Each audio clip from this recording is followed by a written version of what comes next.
hope it's not too vulgar for you, but we don't stand for that shit. There's no PG rating for Story Frame. So first and foremost, how did you get into filmmaking? Like, how did you start out? Yeah, I actually kind of started more with music. I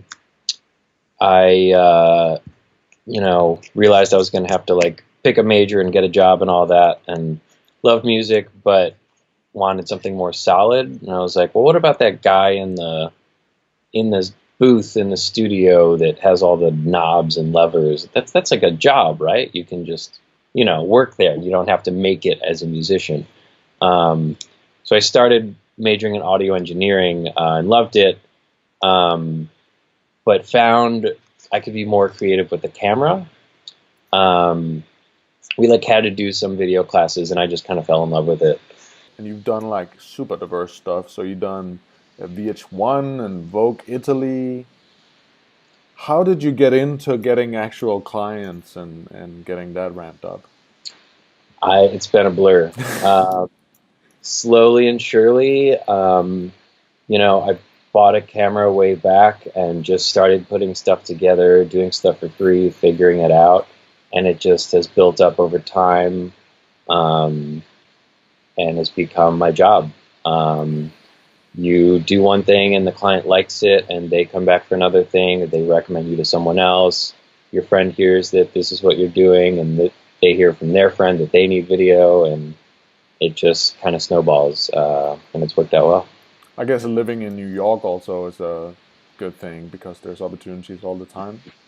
Yeah, there's opportunities everywhere. People are kind of intimidated by the competition, but I think the volume of opportunities that are here outweigh the competition. There's just so much going on, and with everyone needing web video now, it's just crazy. So it's great. We don't stand for that shit. How did that come about? Is it a personal project? Yeah, just a personal passion project. I had heard that story in passing, just on Facebook or whatever, and I just thought it was so profound and so kind of encapsulating of how a lot of us feel. And like when we found out Trump was elected, everyone had a lot of emotions. I kept thinking of that story. I couldn't stop thinking about that story. Because, it's like, who knows what's going to happen? Things are going to get crazy. But in the back of my mind, I'm always like, there's no way that New York doesn't stay New York. Like, I don't know. I can't see it happening any other way. The stereotype isn't wrong about how, like, people aren't initially friendly and, like, nobody has time to, like, stop and say hello and, like, do whatever. But if something's going wrong, like, people care and will stand up and shut people down that are harming other people or doing something wrong, Yeah, because I was thinking about it. It doesn't really matter the medium. If the big idea is impactful that's behind it, it's gonna work no matter what you do.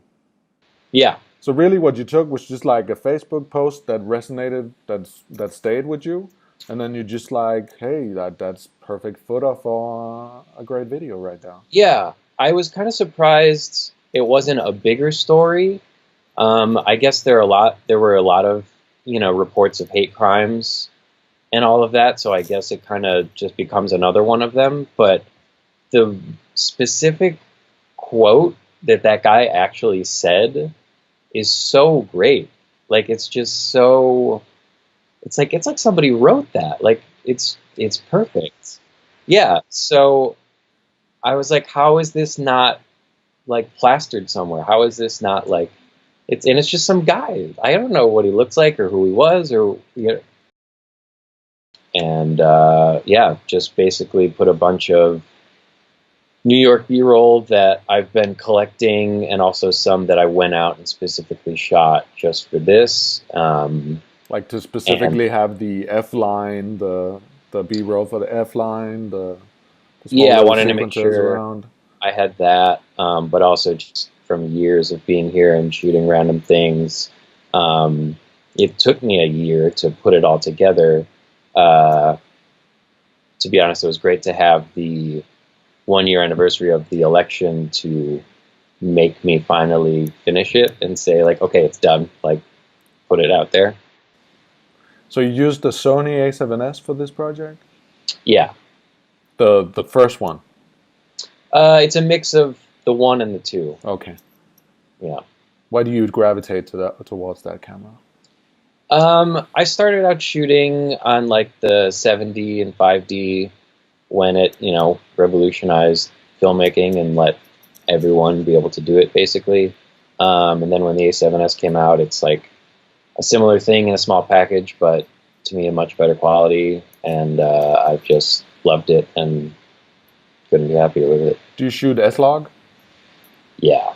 What do you think about the skin tones on S-Log? I've had the biggest problems. They can be challenging, but with the right LUT, I've been able to be pretty happy. Do you use a specific LUT package down? Or? Yeah, I've gotten a couple from friends. There's one that's like an RE look or something that I really like. And yeah, it's been kind of a lifesaver because it can get kind of gross. Yeah. Color-wise, but awesome. What do you do differently than other filmmakers? What's specific about Pete O'Hare? It's a good question. I don't know. Maybe it's hard for Pete O'Hare to answer that. You make cool stuff, for one. Yeah.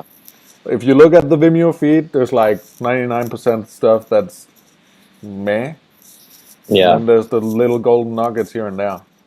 I mean, with this one, at least, it was just telling that story, and you took the personal initiative to say, hey, here's a great story, I totally want to do this.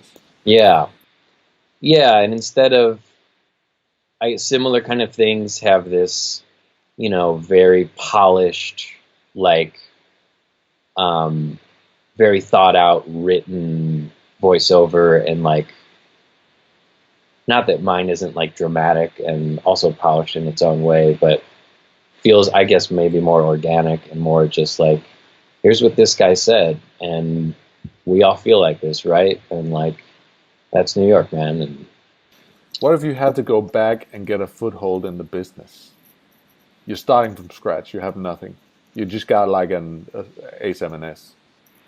That's all you need. What do you do? What's step one? Step one, do you know what you're doing yet, or you just have the camera? You made like some crappy indie movies, maybe, with like your buddies skating. Yeah. I would say watch online, find things that inspire you. Steal little tricks and things that you like and are like, just like scrolling through the feed and like, that's cool.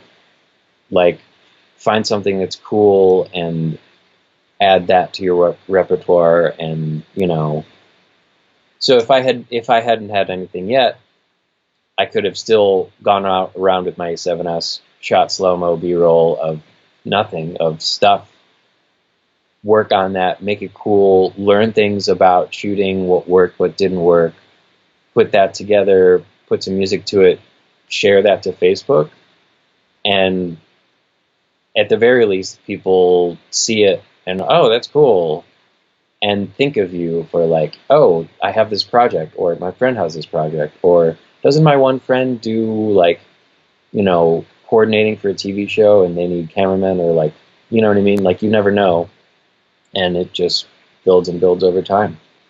Have money saved, basically, is like a big part of it too, is get the work you can, and it's got to build slowly. Last question. What are some of your heroes in this field? What are some of the people that you keep like in a bookmark where you're like, oh, they always do the most awesome stuff? There's like this hyperlapse stuff that's been insane. You've seen some of that, right? I love that. Like the one in Dubai. There's the one of construction in Singapore where he shot over 5 years, and you can see the things building over time.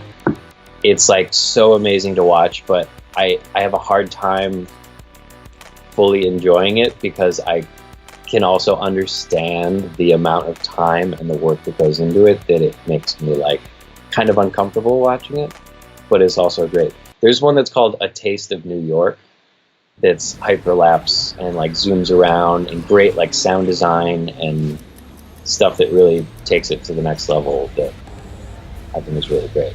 Awesome. Those So hyperlapses take time. yeah, What a dedication to the craft. yeah, I'm gonna get into it more, um, especially with a gimbal. Like instead of having to use a tripod and like move it and put it down, like just hold the gimbal, move, move, move.